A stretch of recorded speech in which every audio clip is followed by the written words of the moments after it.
Tracking the week, on Monday, the Minister of Budget and Economic Planning, Abubakar Atiku Bagudu, said Nigeria will partner with Danida Sustainable Infrastructure Finance DSIF of Denmark government to explore investment opportunities in energy, water, agriculture and waste for the country.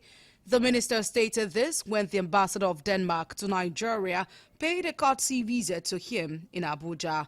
Bagudu pointed out that the visit of the Denmark government had come at a time when President Bola Tinubu had left the world with no doubt that he is a reformist who had known the place of private instruments and investment. Also speaking, Denmark ambassador to Nigeria, Sune Krogstrup, said Denmark is a committed partner to Nigeria that had a long-standing relationship and a lot of engagement with the country. Also on Monday, no fewer than 30,000 individuals, mostly Nigerians, have benefited from Commonwealth Scholarship and Fellowship Plan since its inception in 1959. The Minister of Education, Professor Tahir Maman, made the disclosure in Abuja at the opening ceremony of the 2024-2025 Commonwealth Scholarship and Fellowship Plan CSFP interview. Represented by the Permanent Secretary of the Ministry, David Adejo, the minister said the award, which has been managed by the Commonwealth Scholarship Commission London, remains one of the most prestigious scholarship schemes for international studies. The minister disclosed that majority of the awardees from Nigeria have returned to make significant contributions to the development of the nation, particularly in the country's tertiary institutions. On Tuesday, the bargaining economic partnership between the Federal Republic of Nigeria and the Federal Republic of Germany witnessed further expansion and strengthening as two important agreements were signed between Nigeria and German businesses. The signing of the MOUs was between Riverside LNG of Nigeria and Johannes Schwetz Energy Imports AG of Germany on the gas export partnership, while the other signed pact brought together Union Bank of Nigeria and DWS Group on cooperation in renewable energy. Speaking in Berlin, Germany, at the 10th German-Nigerian Business Forum, President Bola Tinubu said, "With a resilient democracy, Nigeria is well primed to attract foreign direct investment." The president witnessed the signing of the two memoranda of understanding, one on the supply of gas from Nigeria to Germany and another for $500 million worth of renewable energy projects in Nigeria. The CEO, Gas Invest, David Ige, who signed the MOU on gas supply, said the Riverside LNG project aims to supply energy from Nigeria to Germany, extinguishing about 50 million cubic feet per day of flared gas in Nigeria. Also on Tuesday, Vice President Kashim Shettima restated the resolve of the Tinubu's administration to ensure a more inclusive and prosperous future for the country's creative economy. According to him, the President Bola Ahmed Tinubu-led government is poised to increase the voices of Nigeria's creative minds, empower the nation's best talent, and harness the unconstrained potential within the country's diverse cultural tapestry. The Vice President gave the assurance while addressing key players and stakeholders in the nation's creative and entertainment industry during the Arts, Culture and Creative Economy Roundtable, a creative industry intervention organized by the Ministry of Arts, Culture and Creative Economy at the Banquet Hall of the Presidential Villa, Abuja. The VP told the industry stakeholders and key players that the administration of Tinubu is set to make real its promise to turn the Nigerian creative industry into a critical segment of the global economy. On Wednesday, a Federal Capital Territory High Court, Abuja, granted the former governor of the Central Bank of Nigeria, CBN, Godwin Emefiele, bail in the sum of 300 million naira and two sureties in like sum.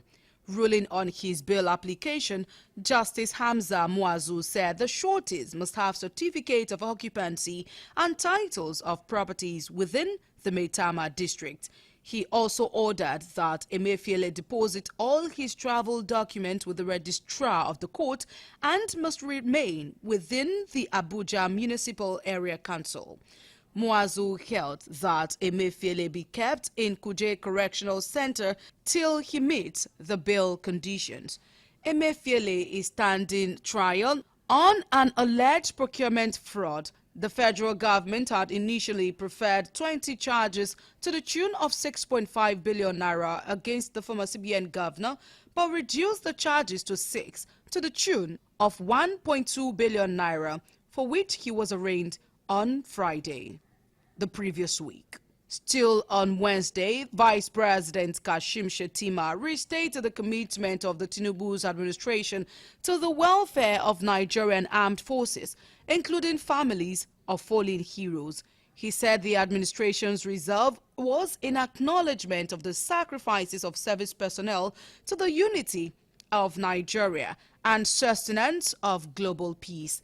The vice president, who stated this shortly after he was decorated with the emblem of the 2024 Armed Forces Remembrance Day at the presidential villa, recalled the heroics of Nigerian service personnel in conflict theaters at home, across Africa, and beyond.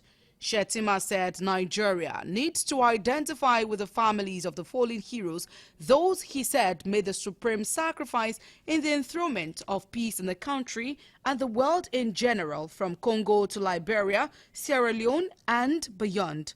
Earlier, the national chairman of the Nigerian Legion, Major General Abdulmalik Jibrin, said the annual Armed Forces Remembrance Day celebration is a solemn occasion dedicated to remembering the sacrifices of fallen heroes of the Nigerian Armed Forces. On Thursday, the Court of Appeal in Abuja reversed the sack of Nasarawa State Governor Abdullahi Sule by the State Election Petitions Tribunal in its judgment delivered on October 2. The appellate court held that the tribunal headed by Ezekiel Ajayi acted in grave error in using witness statements on oath not front-loaded as required by law to arrive at the unjust conclusion of nullifying the election of the governor.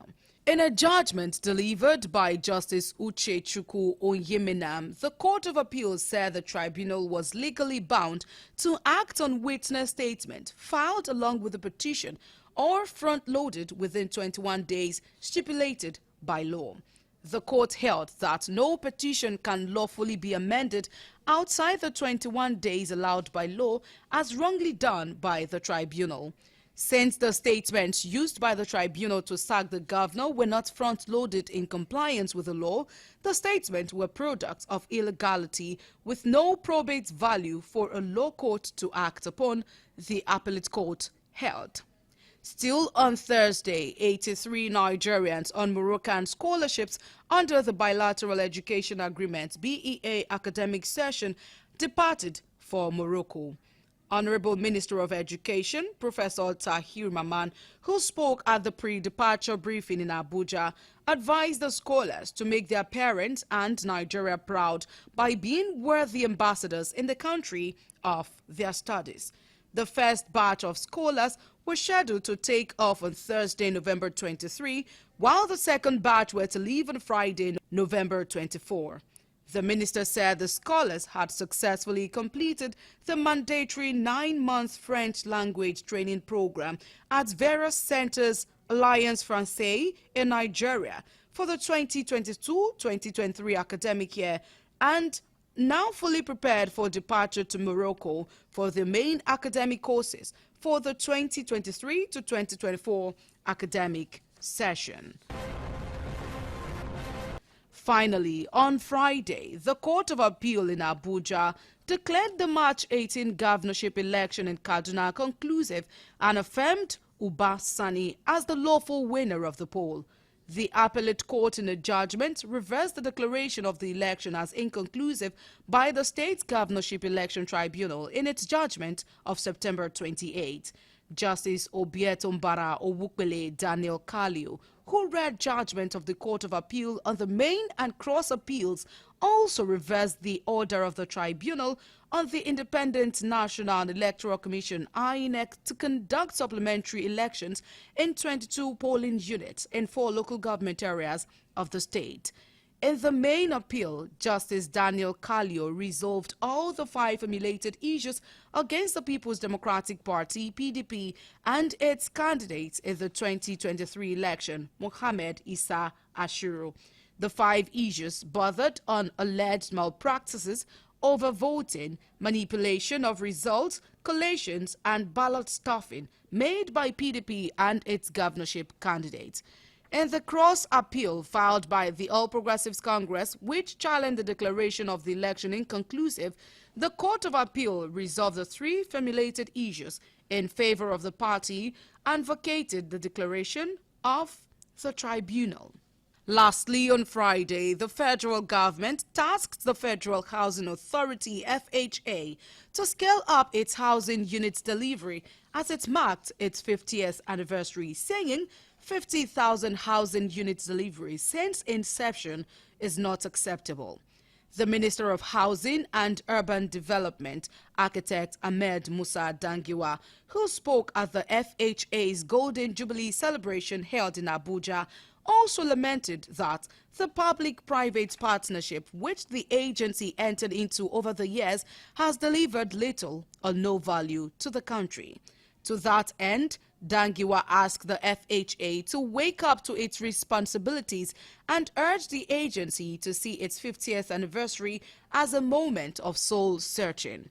According to him, pursuant to the redefined roles, the National Council on Privatization in May 2013 approved FHA's commercialization, adding that the aim was to reduce the magnitude and scope of financial support of the federal government and allow the authority adapt to changing business requirements.